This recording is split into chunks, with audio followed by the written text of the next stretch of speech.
అందరికీ నమస్కారం.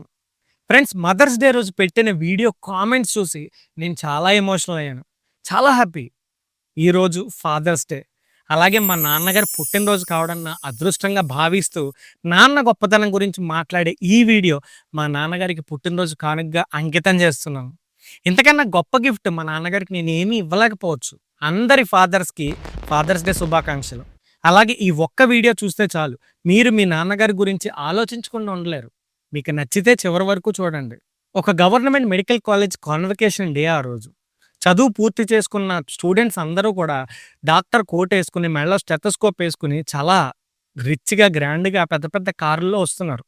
వాళ్ళతో పాటు వచ్చిన పేరెంట్స్ కూడా సూట్లు, బూట్లు ఏసుకొని చాలా గ్రాండ్‌గా, రిచ్‌గా వచ్చారు. ఆ గుంపులో ఒక ముసలి తండ్రి నిలబడి ఉన్నాడు. ఆయన ఒంటి మీద మాసిపోయిన చొక్కా, పాత చొక్కా, కాళ్ళకి అరిగిపోయిన చెప్పులు. ఎందుకంటే ఆయన ఒక చిన్న కూరగాయల బండి నడుపుకుంటూ రోజంతా ఎండలో కష్టపడి పనిచేసి రూపాయి, రూపాయి దాచి తన కొడుకుని డాక్టర్ చదివించాడు. సరిగ్గా అప్పుడే స్టేజ్ మీదకి ఆ అబ్బాయి పేరు పిలిచారు. అతను స్టేజ్ ఎక్కి గోల్డ్ మెడల్ అందుకున్నాడు. తర్వాత మైక్ పట్టుకొని మాట్లాడడం మొదలుపెట్టాడు. హాల్‌లో ఉన్న వాళ్ళంతా తన చదువు గురించో, లేదా తన ప్రొఫెసర్స్ గురించో, లేదా తన సక్సెస్ గురించో చెప్తాడేమో అని అందరూ ఆశ్చర్యంగా చూస్తున్నారు. కానీ ఆ అబ్బాయి ఒక్క మాట అన్నాడు.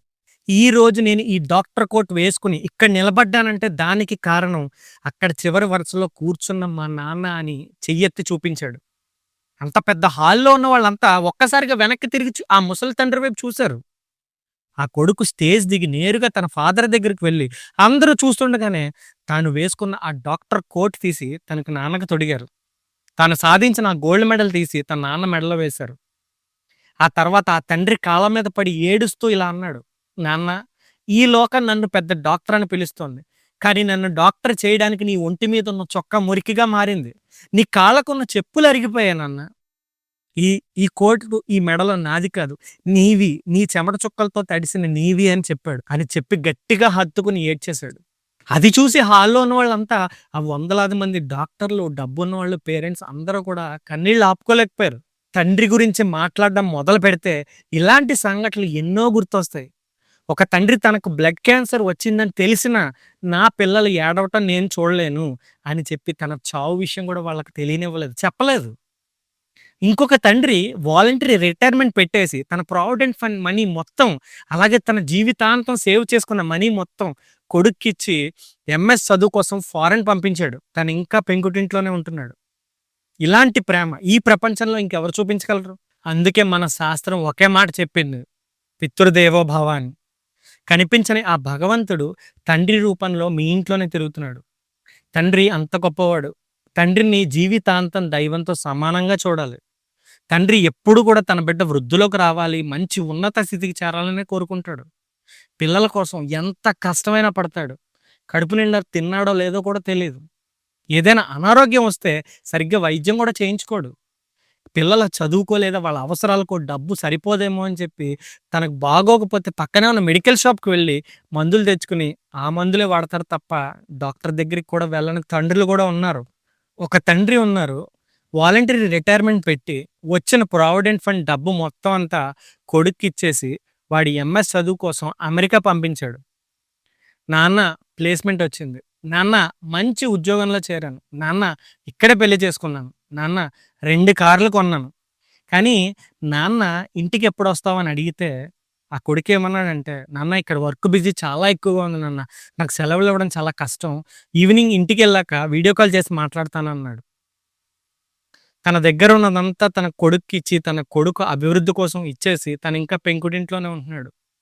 ఆ కొడుకు విదేశాల్లో తను కొనుక్కున్న ఇల్లు, కారు ఫోటోలు పంపిస్తే చాలా సంతోషంగా తెలుస్తున్న ఇరుగు పొరుగు వాళ్ళకి ఫోటో చూపించి, నా కొడుకు 2 కార్లు కొనుక్కున్నాడు, ఇల్లు కొనుక్కున్నాడు అని చెప్పి చాలా సంతోషంగా, ఆనందంగా చెప్పుకుంటున్నాడు. తన కొడుకు సంపాదిస్తున్న డబ్బులు తనకి పంపించాలని అతనేం కోరుకోలేదు. ఆ పెంకుటింటిని డాబా ఇల్లుగా మార్చుకోవాలని అతనేం ఆశపడలేదు.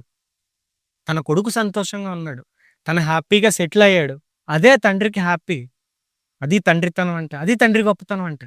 అలాంటి తండ్రి కోరుకునేది ఒక్కటే, తన కొడుకు తన దగ్గరుంటే చాలు, మనవళ్ళు నాతో ఆడుకుంటే చాలు అని. కానీ తల్లిదండ్రుల ఆరోగ్యం బాగోలేని పరిస్థితుల్లో కూడా వచ్చి చూసే వీలు కూడా లేని వాళ్ళు కూడా ఉంటున్నారు. ఎంత ఆశ్చర్యం!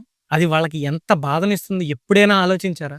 ఫ్రెండ్స్, నేను విదేశాలు వెళ్ళొద్దనే చెప్పట్లేదు. అలాగే ఉద్యోగాలు చెయ్యొద్దని కూడా చెప్పట్లేదు.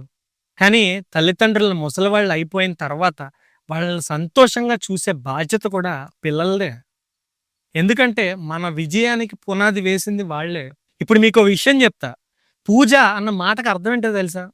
ఎవరిని నువ్వు గౌరవిస్తే నీకు గౌరవం వస్తుందో అదే పూజ. భగవంతుడిని నువ్వు పూజిస్తే లోకం నిన్ను పూజిస్తుంది. తల్లిదండ్రులకి నువ్వు నమస్కారం చేస్తే ఈ లోకం అంతా నీకు నమస్కారం చేస్తుంది. ఎందుకంటే సహజ సిద్ధంగా పూజనీయుడు ఈ లోకంలో తండ్రి. ఆయన ఏం చదువుకున్నాడు, ఎంత డబ్బుంది, ఎంత ఆస్తి సంపాదించాడు అనేది అనవసరం. నీకు జన్మనిచ్చాడు తండ్రి అంతే పూజనీయుడు. శాస్త్రం చెప్పింది కూడా అదే. మీకు గాయత్రి మంత్రాన్ని ఎవరు ఉపదేశించారు? తండ్రే. మీకు అక్షరాభ్యాసం ఎవరు చేయించారు? తండ్రే. ఎందుకు? ఎందుకంటే జన్మతః గురువు తండ్రే. నా కొడుకు వృద్ధిలోకి రావాలి అని మంచి మనసుతో మనస్ఫూర్తిగా చేయిస్తాడు కాబట్టి. అదే వేదం అంగీకరించిన ప్రమాణం. ఫ్రెండ్స్ ఇదంతా విన్నారు కదా, మీకు ఒక చిన్న కథ చెప్తా. ఇది నిజంగా జరిగిన కథ. అబ్రహాం లింకన్ తెలుసు కదా, అమెరికా ప్రెసిడెంట్. ఆయన ప్రెసిడెంట్ అయిన తర్వాత మొట్టమొదటిసారిగా సెనేట్ సభలు ఏర్పాటు చేశారు. డబ్బున్న వాళ్ళు, ఇండస్ట్రియలిస్టులు అందరినీ పిలిచి దేశ అభివృద్ధి గురించి స్పీచ్ ఇస్తున్నారు. అప్పుడు ఒక ధనవంతుడు లేచి నిలబడి, అసూయ పుట్టింది ఆయనకి. ఆయన లేచి నిలబడి, ఇంత పేదవాడు అమెరికాకి అధ్యక్షుడు ఎలా అయ్యాడు అని చెప్పి సభ మధ్యలో లేచి, లింకన్ నీ అదృష్టం కలిసి వచ్చి ఇవాళ నువ్వు అధ్యక్షుడు అయ్యావు. నేను వేసుకున్న ఈ బూటు మీ నాన్నగారు కుట్టిందని చెప్పి ఆ బూట్ చూపించాడు. అక్కడ ఉన్న సభలో వాళ్ళందరూ అంతా సైలెంట్ అయిపోయింది. అప్పుడు వెంటనే లింకన్ లేచి నిలబడి ఆయనకి నమస్కారం చేసి ఇలా అన్నారు, అవును, మా నాన్నగారు చెప్పులు కుట్టేవారు. ఆయన అంత కష్టపడి నన్ను పెద్ద చెయ్యకపోతే ఇవాళ నేను అమెరికాకి అధ్యక్షుడిని కాకపోవచ్చు. మీరు వేసుకున్న ఆయన కుట్టిన బూట్ ఒకవేళ పాడైతే ఆ బూటుని రిపేర్ చేయడం నా అదృష్టంగా భావించి మీ ఇంటికి వచ్చి మళ్ళీ రిపేర్ చేసి వెళ్తాను అని చెప్పి, అదే నా తండ్రికి నేను ఇవ్వగలిగిన కృతజ్ఞత అని చెప్పి నమస్కారం చేశారు. అది లింకన్. అది లింకన్ తన తండ్రికి ఇచ్చిన గౌరవం, గొప్పతనం. ఫ్రెండ్స్, మీ నాన్నగారు మిమ్మల్ని ప్రేమగా పిలిచి చెప్పిన, కోపంగా చెప్పిన తండ్రి ఆలోచన ఆయన మనసులో మీరు పాడైపోకూడదని. మీరు పాడయ్యే మాటలు కానీ, మీరు పాటించకూడని మాటలు కానీ మీ తల్లిదండ్రులు మీకు ఎప్పుడు చెప్పరు. తండ్రి గురించి ఇంకేం చెప్పాలి? మన శాస్త్రాలు, పురాణాలు, కావ్యాలు అన్నీ ఒకటే చెప్తున్నాయి. తల్లి ఎంత గొప్పదో తండ్రి కూడా అంతే గొప్పవాడు. ఎక్కడా కూడా తల్లిని తక్కువగా లేదా తండ్రిని ఎక్కువగా లేదా తండ్రిని తక్కువ చేసి తల్లిని ఎక్కువగా ఎక్కడా చెప్పలేదు. ఎవరు చెప్పలేదు. ఎందుకంటే కుటుంబం అనే బండికి 2 చక్రాలు అవసరం. తల్లి, తండ్రి ఇద్దరు అవసరం. తల్లి ప్రేమకు సంకేతం అయితే తండ్రి బాధ్యతకు సంకేతం. పిల్లలు అడిగిందల్లా తల్లి ప్రేమ వల్ల వెంటనే ఇవ్వాలనుకోవచ్చు. కానీ తండ్రి ఒక క్షణం ఆలోచిస్తాడు. ఇది నిజంగా ఆయనకి వాడికి అవసరమేనా? ఇది నా బిడ్డకు ఉపయోగపడుతుందని. అది ప్రేమ లేక కాదు, బాధ్యత ఎక్కువ కాబట్టి. తండ్రి లేదు అని చెప్పిన ప్రతిసారి అది పిల్లల సంతోషానికి వ్యతిరేకం కాదు. వారి భవిష్యత్తు గురించి ఆలోచించి చెప్పే నిర్ణయం. కొన్నిసార్లు పిల్లలకి ఆ లేదు అనే మాట నచ్చకపోవచ్చు. కానీ జీవితంలో చాలాసార్లు ఆ లేదు అనే మాట పెద్ద తప్పుల నుంచి కాపాడుతుంది. తల్లి ప్రేమ ఎంత అవసరమో తండ్రి క్రమశిక్షణ కూడా అంతే అవసరం. ప్రేమతో పెంచే తల్లి అయితే బాధ్యతతో పెంచేది, నిలబెట్టేది తండ్రి. రేపొద్దున పిల్లలు ప్రయోజకులయ్యి గొప్పవాళ్ళైతే నా కొడుకు, నా కూతురు అని గొప్పగా చెప్పుకునే తండ్రే. నేను చెప్పే విషయాలు మీ అందరికీ తెలియనివి కాదు. ఈరోజు ఫాదర్స్ డే. మీ నాన్నగారు మీ పక్కన ఉంటే ఇప్పుడు ఆయనకు నమస్కారం చేయండి. దూరంగా ఉంటే ఫోన్ చేసి మాట్లాడండి. లేని వాళ్ళు ఆయన జ్ఞాపకాలను ఒక్కసారి గుర్తు చేసుకోండి. ఈ ఫాదర్స్ డే రోజు మా నాన్నగారికి మనస్ఫూర్తిగా పుట్టినరోజు శుభాకాంక్షలు. ఆయన పాదాలకి నా నమస్కారం.